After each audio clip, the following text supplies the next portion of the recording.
Selamat pagi Pak, selamat pagi teman-teman. Perkenalkan nama lengkap saya Anna Maria Alexandra Lianamang. Saya dari Prodi PGSD kelas 2024D dengan NPM 24103140.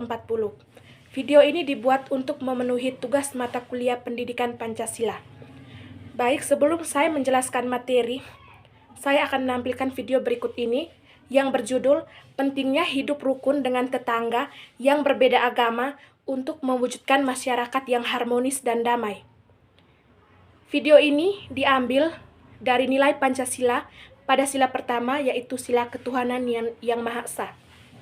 Selamat menyaksikan video berikut ini.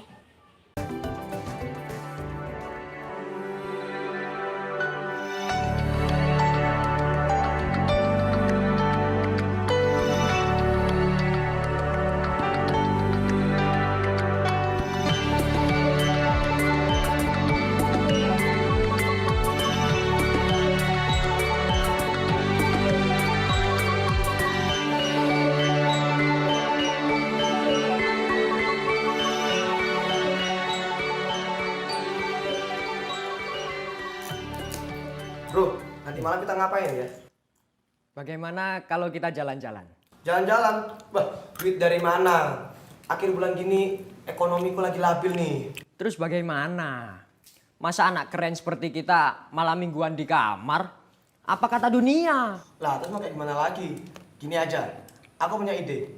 Gimana kalau kita karaokean, Wah, tapi di kamar kos? Ya, hitung-hitung irit-irit lah.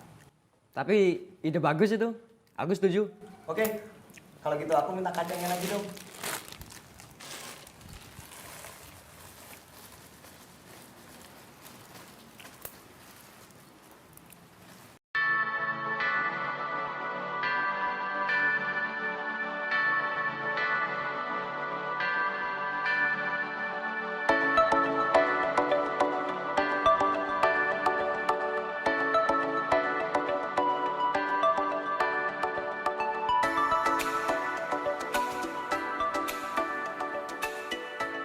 Vera, kamu tahu nggak tetangga baru sebelah kita? Katanya dari Jakarta loh. Mana ada dari Jakarta? Dari Surabaya tahu. Nih, lihat deh. Tuh, ya kan? Yang ini kan? Iya, heeh. Gayanya agak sok gaul gitu deh. Nggak boleh bilang kayak gitu.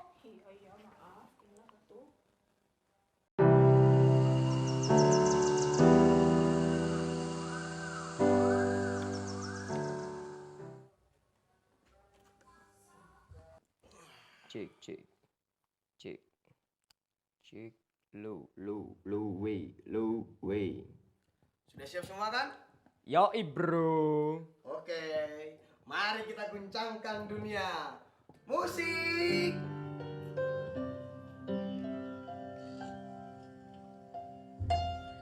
Dulu Gusti, dulu kala semasa ku remaja, nothing else matters katanya Metallica. Sebab hidup Gusti kada luasa jika hanya berisi nasihat. Mama papa, aku bertanya-tanya sendiri, kenapa sih mama tenggelam di televisi, mengunyah iklan menelan TV. Astaga, suara siapa ini? Berisik sekali. Iya, berisik banget deh. Kayaknya ini emang ulah anak baru itu.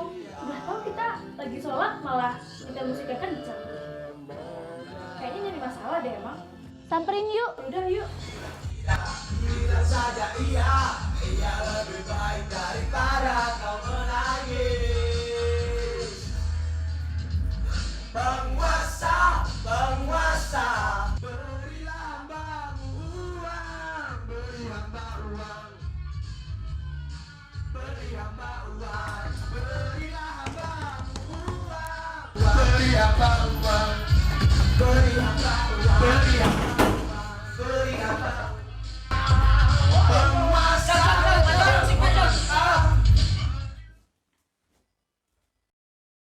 Heh, kalian kalau nonton konser jangan di sini dong.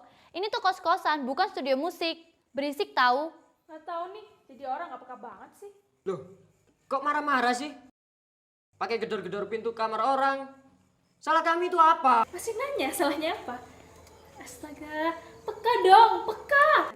Suara musik kalian tuh terdengar di kamar kami. Terus. Masalah buat kalian. Yang lain loh, nggak ada yang protes. Kenapa kalian berdua yang protes? Kami protes karena kami merasa terganggu. Ada apa ini? Malam-malam pada ribut. Ada masalah apa? Jadi gini Pak, anak baru ini cari gara-gara Pak. Udah tahu lagi waktunya sholat, malah nyetel musik yang kencang-kencang. Kan jadinya beganggu. Ah, yang lain aja tidak merasa terganggu. Mereka berdua ini Pak yang suka cari sensasi. Bohong, yang nyari sensasi ya kalian. Kalian kan anak baru, makanya kalian nyari sensasi di sini. Jadi sorry ya, kita berdua ini udah terkenal. Sudah. Kok tidak ada yang mau mengalah?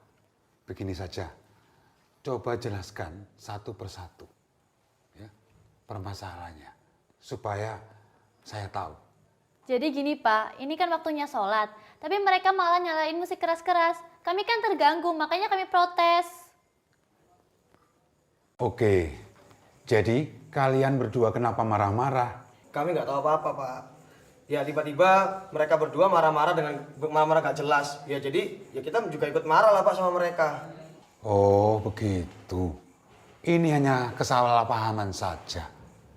Mestinya ini bisa dibicarakan dengan baik-baik, tidak langsung emosi seperti itu. Nah, jadi saya sudah tahu siapa yang salah. Jadi yang salah siapa Pak? Ya kalian berdua lah, datang ke kamar orang langsung marah-marah. Enak aja, yang mulai duluan itu ya jelas-jelas kalian. Loh, kok kami? Iyalah, kalian kan nyalain musik nyaring dan mengganggu kami yang sedang sholat. Kan kami nggak tahu. Seharusnya kalian juga jangan marah-marah begitu.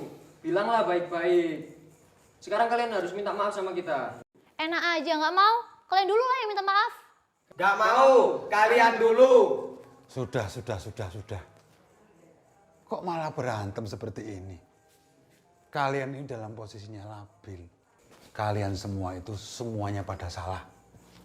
Ucok juga salah. Malam-malam nyanyi kenceng banget seperti itu. Kamu juga, kamu Fatih sama Rima juga begitu. Datang-datang menyalahkan orang lain. Sudah sekarang, ayo saling maaf-maafan. Nggak mau Pak, pokoknya kita berdua nggak mau minta maaf duluan, titik. Yaudah Rima, kita balik. Awas ya, kalau kalian ngulangin lagi. Weh.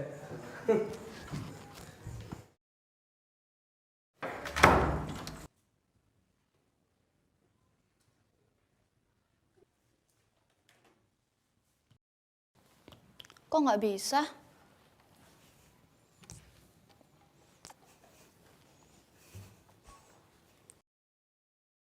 Nggak bisa. Nggak bisa, coba deh. Cek, tes. Halo? Aduh, nggak bisa. Coba kamu. Ya oke, aku benerin. Lihat tuh mereka. Dari tadi mondar-mandir. Kayak orang kebingungan aja. Emang aku pikirin.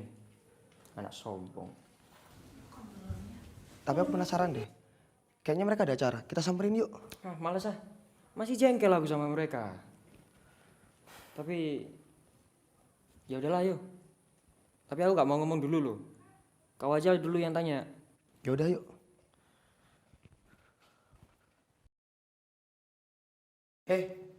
Lagi ngapain? Dari tadi kok mondar-mandir terus? Kayak setrikaan aja. Ya udah kalau nggak mau ngomong. Yuk. Hei tunggu, Ada apa? rusak, bisa benerin? Loh, apa yang kalian tertawakan? Sini. Aku benerin. Nih,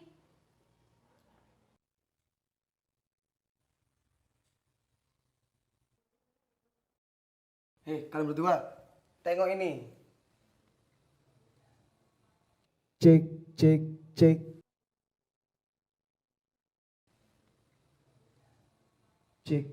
Bisa kan? oh iya. Manis ya kalian berdua kalau tertawa. Yaudah, terima kasih. Ada yang perlu dibantu lagi nggak? Sebenarnya cukup, terima kasih. Kayaknya enak deh itu. Aku ambil. Oke, Boleh nggak? silakan. Oke. Terima kasih ya. Lancar ya acaranya. Dimulai pengajiannya mungkin udah bisa.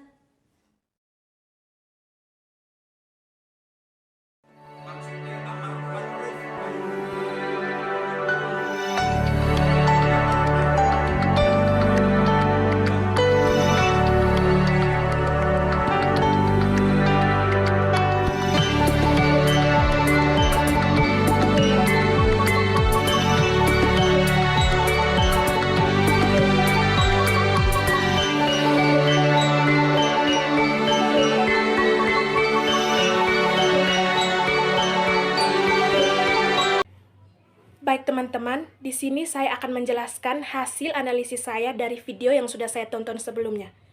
Menurut analisis saya dari video yang sudah saya tonton, hidup rukun dengan orang yang berbeda agama merupakan hal yang sangat penting dalam kehidupan bermasyarakat. Karena dapat menciptakan masyarakat yang harmonis dan damai. Toleransi dan saling menghormati antar umat beragama dapat mencegah konflik dan membangun kerjasama yang lebih baik. Dapat dilihat juga pentingnya hidup bermasyarakat dengan agama lain. Yang pertama, keragaman adalah kekayaan. Seperti yang kita tahu, Indonesia adalah negara yang kaya akan keragaman agama, suku, dan budaya. Perbedaan ini bukan hanya sesuatu yang harus ditoleransi, tetapi juga harus dihargai sebagai kekayaan yang dapat memperkaya kehidupan sosial dan budaya bangsa Indonesia. Yang kedua, menghindari konflik dan pertikaian. Toleransi dan diskriminasi terhadap agama lain dapat memicu konflik dan pertikaian di masyarakat, dengan mencegah terjadinya konflik dan menciptakan lingkungan yang lebih aman dan nyaman. Yang ketiga, membangun kerjasama dan kemanusiaan. Toleransi dan saling menghormati dapat mendorong kerjasama antar umat beragama dalam berbagai bidang seperti pendidikan, sosial, ekonomi, dan sebagainya. Hal ini dapat meningkatkan kualitas hidup masyarakat secara keseluruhan dan memperkuat rasa kebersamaan. Yang keempat, memperkuat persatuan bangsa. Kerukunan antar umat beragama adalah fondasi penting bagi persatuan bangsa. Dengan hidup rukun dan saling menghormati, kita dapat menciptakan bangsa yang lebih kuat dan berdaya saing.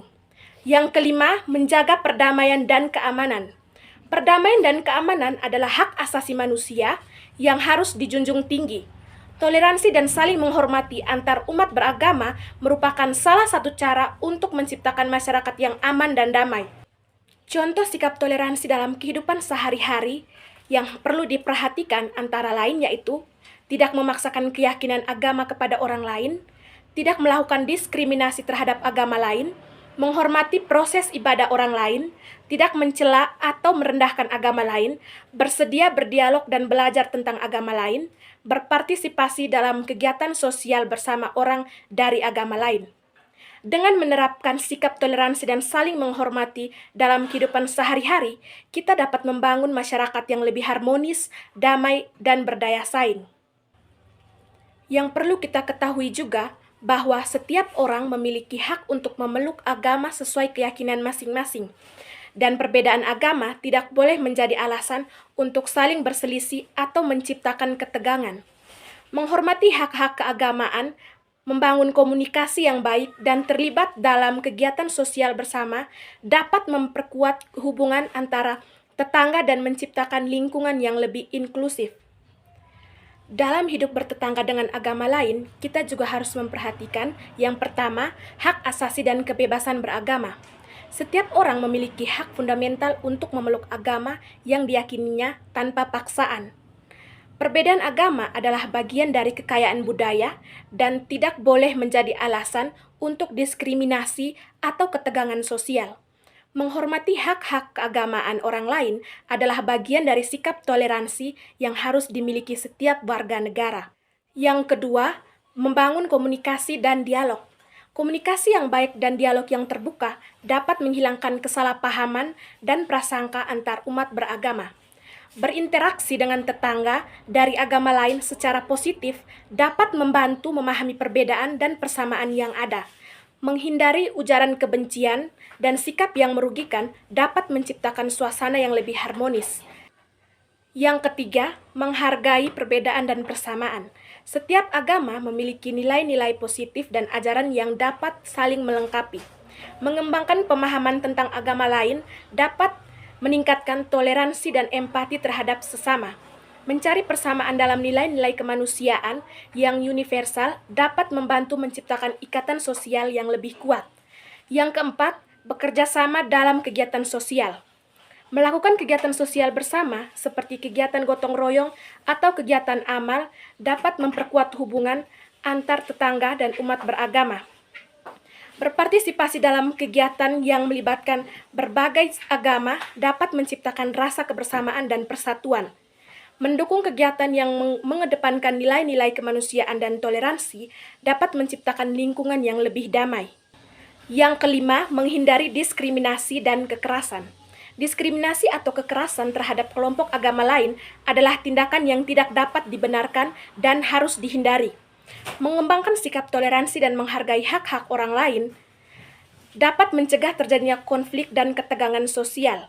Menghindari ujaran kebencian dan tindakan yang merugikan dapat menciptakan lingkungan yang lebih aman dan nyaman bagi semua orang. Dengan menerapkan prinsip-prinsip ini, masyarakat dapat menciptakan lingkungan yang lebih harmonis, damai dan inklusif, di mana setiap orang dapat hidup rukun dengan tetangga dari agama lain. Seperti yang kita ketahui juga bahwa negara Indonesia tidak hanya mendasarkan diri hanya pada satu agama dan tidak pula menjadi negara sekuler yang tidak terlibat sama sekali dalam urusan agama.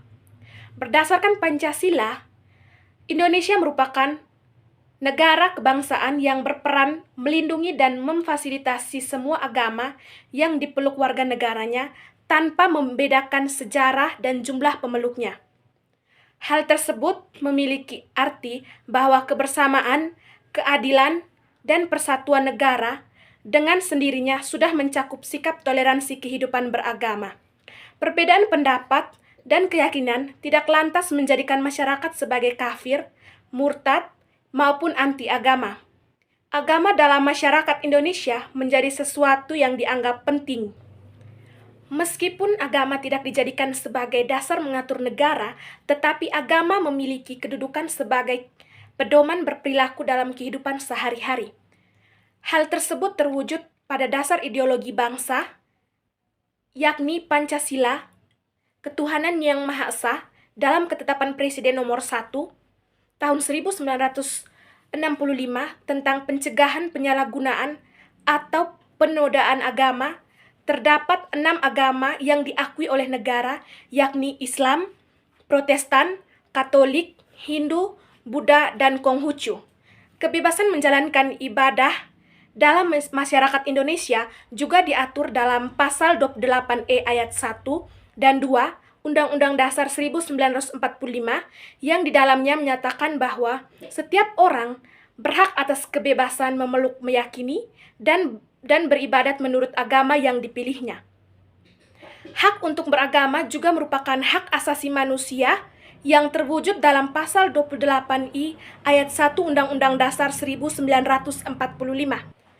Meskipun terdapat jaminan yang bersumber dari dasar negara dan undang-undang, konflik antar individu maupun kelompok yang dipicu oleh isu agama masih saja tidak terletakkan.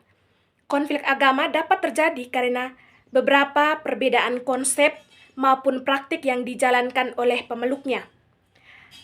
Primordialisme yang berlebih menjadi pemicu konflik antar umat beragama, yang diikuti oleh upaya saling serang, saling membunuh, membakar rumah ibadah, dan tempat yang bernilai bagi masing-masing pemeluk agama.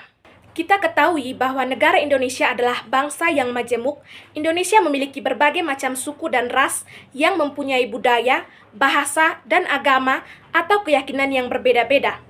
Bila bangsa ini ingin menjadi kuat dalam era demokrasi, diperlukan sikap saling menerima dan menghargai dari tiap orang yang beraneka ragam itu, sehingga dapat saling membantu, bekerja sama, membangun negara ini lebih baik. Keanekaragaman itu bukanlah sesuatu yang harus dipermasalahkan.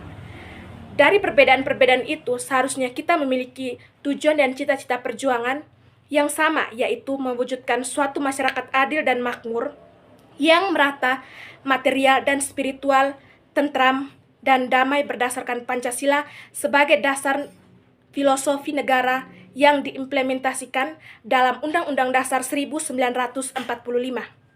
Apalagi situasi negara kita sedang menata kehidupan yang lebih baik, melakukan reformasi di semua bidang menuju Indonesia baru yang demokratis, adil dan makmur, serta berkedaulatan rakyat. Hal seperti ini sangat diperlukan kesadaran bertoleransi, khususnya toleransi beragama yang tinggi untuk saling menghargai guna menciptakan kehidupan yang tentram dan damai. Perwujudan penghargaan yang setara kepada agama-agama di Indonesia.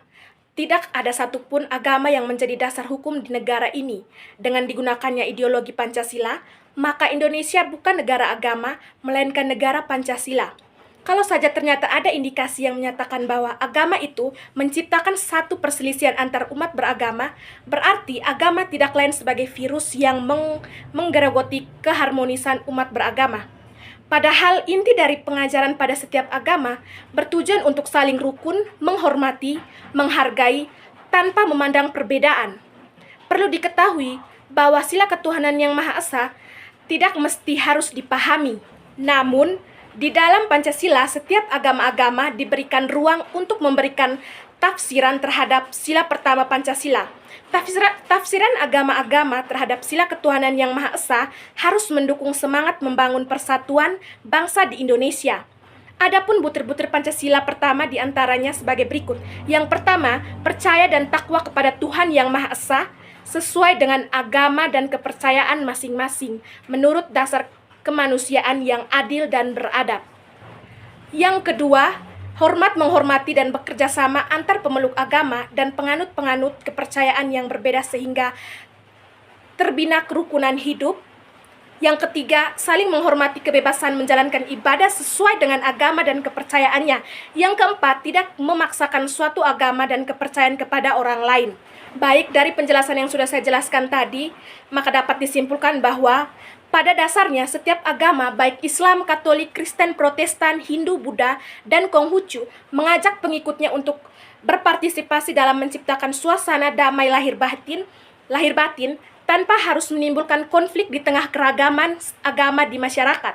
Keragaman agama merupakan sebuah ketetapan Tuhan bagi bangsa Indonesia yang mesti dijaga dan dirawat. Dan itulah letak kekuatan dan keunikan dari bangsa Indonesia yang sudah sepatutnya disyukuri. Namun, yang memicu terjadinya konflik relasi umat beragama, kesalahannya bukan terletak pada agamanya, melainkan oleh karena pemahaman agama atau teologi yang dangkal.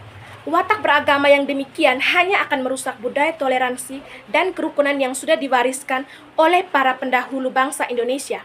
Sila pertama Pancasila dapat dijadikan pedoman hidup bersama dalam masyarakat majemuk demi terwujudnya kerukunan umat beragama di bumi Nusantara ini. Maka dari itu, hidup rukun dengan tetangga yang berbeda agama membawa banyak manfaat diantaranya menciptakan lingkungan yang harmonis dan damai, meningkatkan rasa saling pengertian dan toleransi, serta memperkuat solidaritas antar masyarakat. Dengan menghargai perbedaan agama, masyarakat dapat menciptakan lingkungan yang inklusif dan ramah bagi semua individu. Baik, itu saja penjelasan dari saya tentang pentingnya hidup rukun dengan tetangga yang berbeda agama untuk mewujudkan masyarakat yang harmonis dan damai. Semoga penjelasan saya dapat bermanfaat bagi kita semua. Sekian dan terima kasih. Selamat pagi.